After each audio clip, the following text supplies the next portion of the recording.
перед... Ассаламу алейкум, Руслан. Алейкум ассалам ва рахматуллахи. Нас видно, слышно, все нормально? Да, я вижу вас, вижу первые ряды и вижу тебя очень прекрасно. Все, мы представили тебя и теперь предоставляем тебе слово. Все слушаем. Ассаламу алейкум, приветствую всех участников этого форума. Когда мне поступило приглашение выступить, я с удовольствием принял его, потому что в действии вот этих молодых людей, которые назначили, организовали вот эту конференцию, является очень интересной, очень продуманной и очень нужная работа. Я очень обрадовался действию молодых. С самого начала приветствую конференцию, приветствую всех участников и желаю доброго пути и хороших плодов, перспектив вот этому собранию. Уважаемые участники конференции, я начал бы свое выступление, короткое выступление, хотел бы напомнить вот о чем. 30-й год, 33-й год, годы Голодомора, чеченцы и украинцы впервые встретились, они впервые увидели, впервые почувствовали и стали украинцы частью чеченского общества, когда по Кавказу голодные украинцы шли со своими детьми, надо сказать, на Кавказе тоже были не лучшие времена. Пожалуй, чеченцы единственный народ на Кавказе, который украинских детей приняли в свои семьи. Приняли, и украинские дети стали частью чеченских семей. Я хочу вам напомнить, предупредить и сказать, чтобы каких-то не было спекуляций, в чеченских семьях эти дети росли и воспитывались лучше, чем сами чеченские дети. Но чеченское общество не ставило перед собой задачу чеченизировать украинских детей. Я помню, я человек достаточно взрослый, этих украинцев. Они знали, что они украинцы. У них был выбор, что они могут следовать по своему этнокультурному пути, по своему происхождению. Но я не видел случая, чтобы украинцы отказались от своих чеченских семей и ушли. Что я хочу этим сказать? Я хочу, уважаемые участники конференции, сказать, что у украинцев и у чеченцев есть глубинные корни доверия. Наверняка историки могли бы вспомнить и еще более глубинные контакты. Теперь, продолжая мысль свою о взаимодействии, мы здесь сегодня встретились обсуждать, что у нас есть, что нас еще объединяет. У нас есть общий враг. У нас есть общий враг, который уничтожает и украинцев, и чеченцев. Украина вступила в свою войну в 2014 году, Чеченская республика, хотя активная фаза началась в 1994 году, с 1991 года, с момента провозглашения чеченского государства, мы находились в состоянии войны и продолжаем в этой ипостаси находиться и по сегодняшний день. Смотрите, прислушайтесь к высказываниям Кремля. Какими ярлыками они нас обвешивали? Чеченцев называли чеченские сепаратисты и террористы. Чтобы напасть на Украину, чтобы с войной прийти в ваши дома украинцев назвали украинские нацисты и фашисты. К великому сожалению, нас, чеченцев, наше государство в мире не поняли, мы не получили поддержку.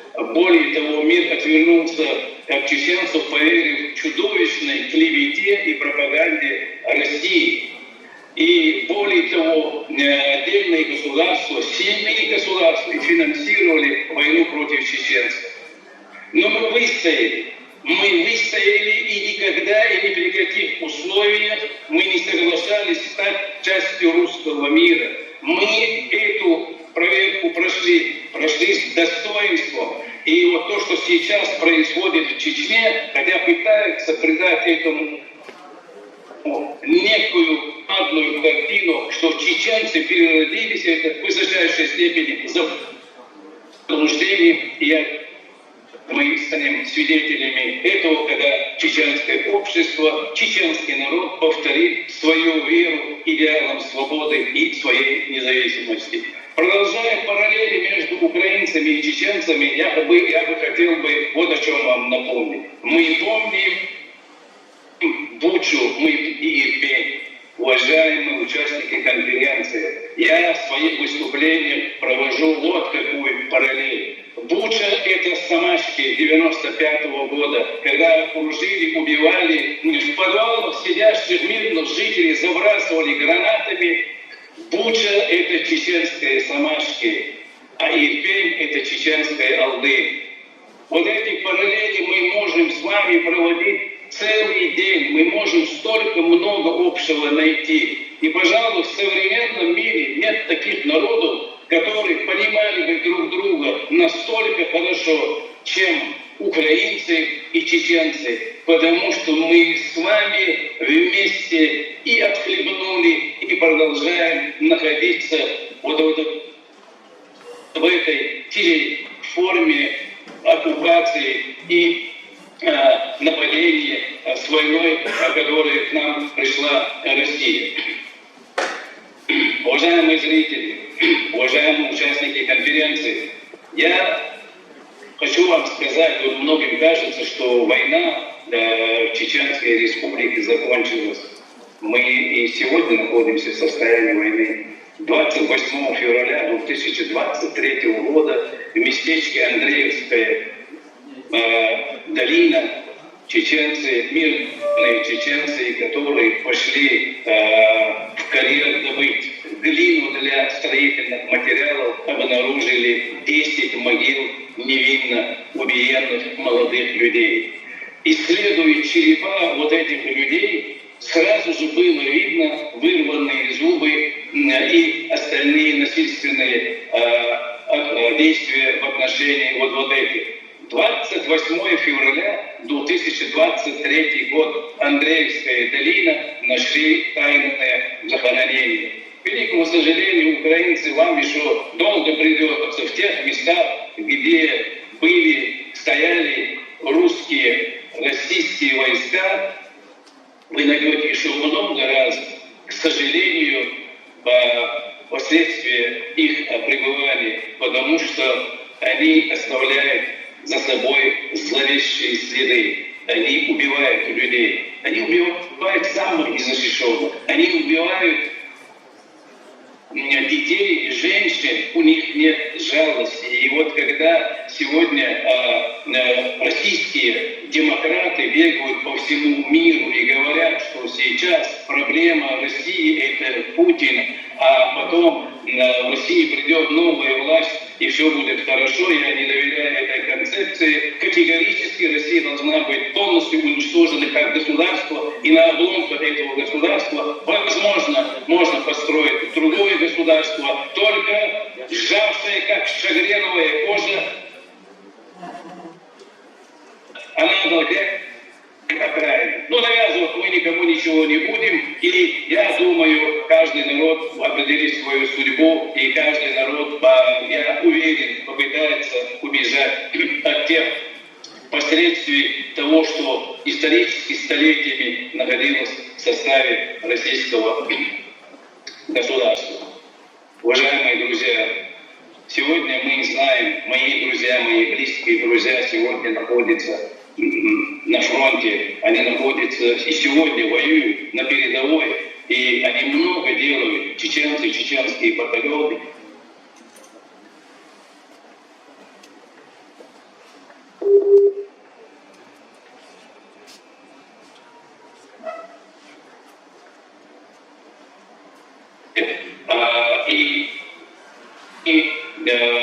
С великим удовольствием то, чем нравится. Вот это организовала молодежь. Так, подожди, Руслан, минуту, у нас связь прерывается, мы возобновим звонок. Мы возобновим звонок, просто прерывается. Еще раз повтори, что ты после обновления звонка. Нормально? Сейчас. Хависно? Так, Вот. да, мои извинения. Минуту прервалась, а по новости. Но я хочу напомнить вот о чем. На фронтах сегодня чеченцы, украинцы воюют вместе против нашего общего врага. Но молодежь сегодня то, что организовала это, является достоянием не только украинцев и чеченцев. Официально, как президент Ассамблеи народов Кавказа, заявляю, это достояние и всего Кавказа, и всех тех народов, которые двигаются к своей свободе. Я хочу пожелать молодежи вот о чем. Да, сегодня на фронтах идет война, да, убивает, да, Украина отстаивает и пытается уничтожить общего врага. Но я хочу сказать вам, уважаемые молодые люди, организации, но есть еще политический фронт. Нам надо научиться, вам надо научиться побеждать на политических фронтах. Вы должны узнать друг друга, вы должны встречаться с друг другом, вы должны обязательно вместе быть всегда. Я хочу, чтобы вы двигали не только политические проекты. В последующем, когда укрепится чеченское государство, нам необходимо жить, мы должны двигать, вы должны двигать, укреплять идеи эффективного экономического развития. Вы должны обязательно знать законы благополучия социальных нужд своих стран. Поэтому наилучшего. Желаю, чтобы вы вот это свое взаимодействие перевели в качественно высокую степень уровня взаимодействия в области экономики, социальной работы, бизнеса и, естественно, и без сомнения политических программ. Всего самого хорошего. Украина обязательно победит, и Чеченская Республика Ичкерия обязательно будет независимым государством на своей территории. Аллаху Акбар. Аллаху Акбар.